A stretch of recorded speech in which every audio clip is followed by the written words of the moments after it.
Hey, Charlie. I was told to keep it short, so I will. So you touched on LGBTQ rights a lot. You've talked about, trans bathrooms, you getting banned from Twitter, very, awful. But I'm wondering if I can get a straight answer, yes or no. Do you think the acceptance of queer people in society is a good thing? Well, define acceptance and define queer, because when I grew up, that was like a slander. So I don't know, that's like a thing now.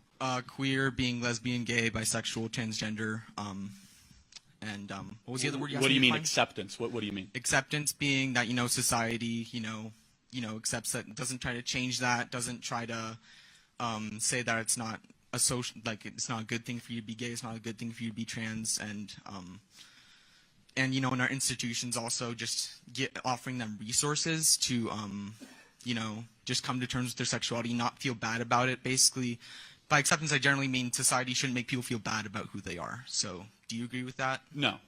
I mean, we should feel bad about all sorts of things. So, I mean, yeah, happy to get the mic back up. But, I mean, I'll just ask you a very simple question, and this will tell, what is a woman?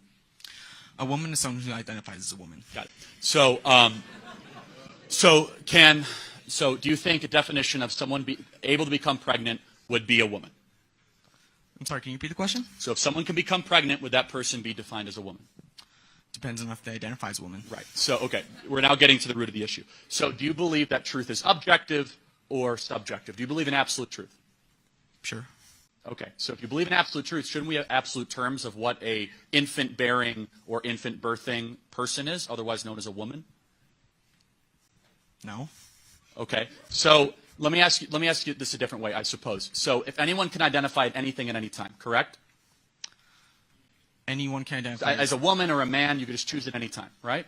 Gender? Well, sure. Gender identity isn't switching genders all the time. It just depends, But that's your position, right? That's fair to say? That you could change your gender? My position is that you should accept people's gender identity, and you shouldn't try to shame them out of it. So let me ask you, should we accept people that think they're younger than they actually are?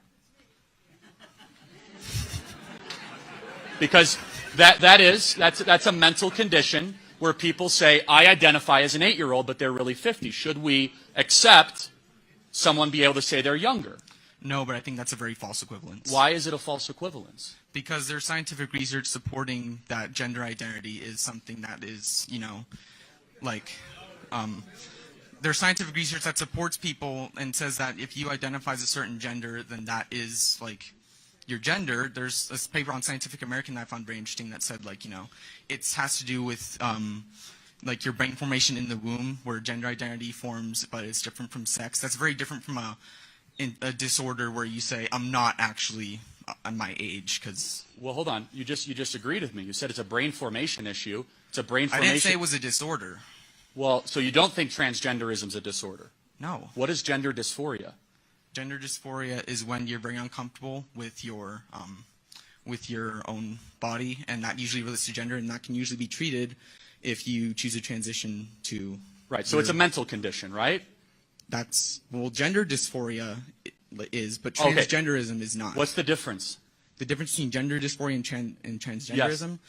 Yes. Being transgender means that you don't identify with the gender you're born with. Gender dysphoria means you're uncomfortable with your body. So they're two different things. No, so you cannot be, quote-unquote, transgender without suffering from gender dysphoria. So let me ask you one more question. So you believe that we can dictate pronouns. Can I choose my adjectives? Can I decide to be, super rich? Or, can I decide to be small? Is there anything objective that we have to actually admit? Or can you just change anything at any time? I think people should have the right to determine their pronouns. And I don't think... No, how about adjectives? I don't think people actually do that, so I don't know why that's something you're... Well, of course, if someone says, I declare I'm rich, is no longer than saying I'm declare I'm a man. Your chromosomes aren't that way. You don't get to choose what your reality is, do you? Gender identity is reality.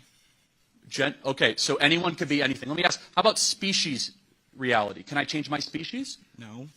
Why? Not. There's people that identify as cats and dogs all the time. It's a serious mental condition. It is. It's treated all the time.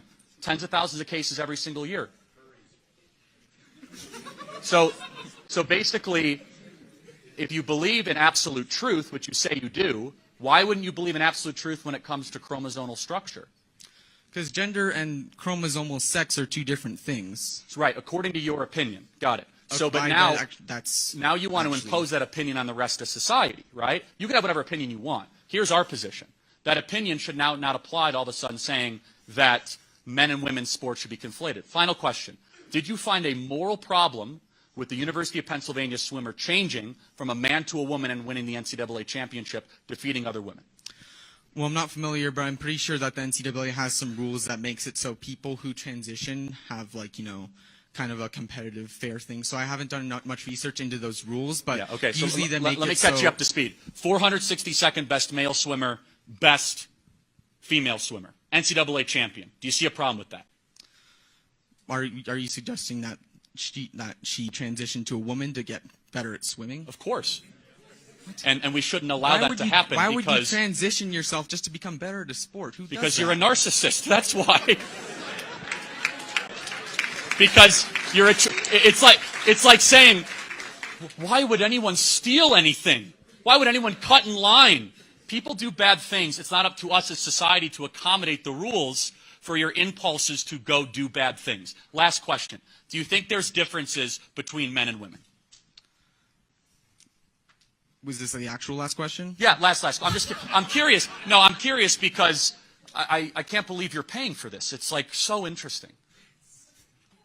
Well, there are actual differences between men and women, yes, in terms of, you know, chromosomes, as you mentioned. So, yeah, sure. Okay, so therefore we agree that men and women have differences. We should define society around those differences.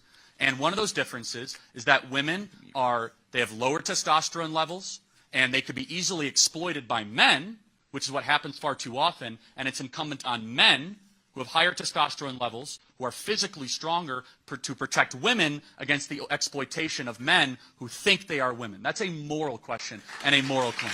Thank you for being here tonight. I appreciate it. It's absolutely vital we expose the far left in our institutions and continue our work on campus and across the UK and in defending both free speech and conservative values. So please help us by clicking the subscribe button. Thank you.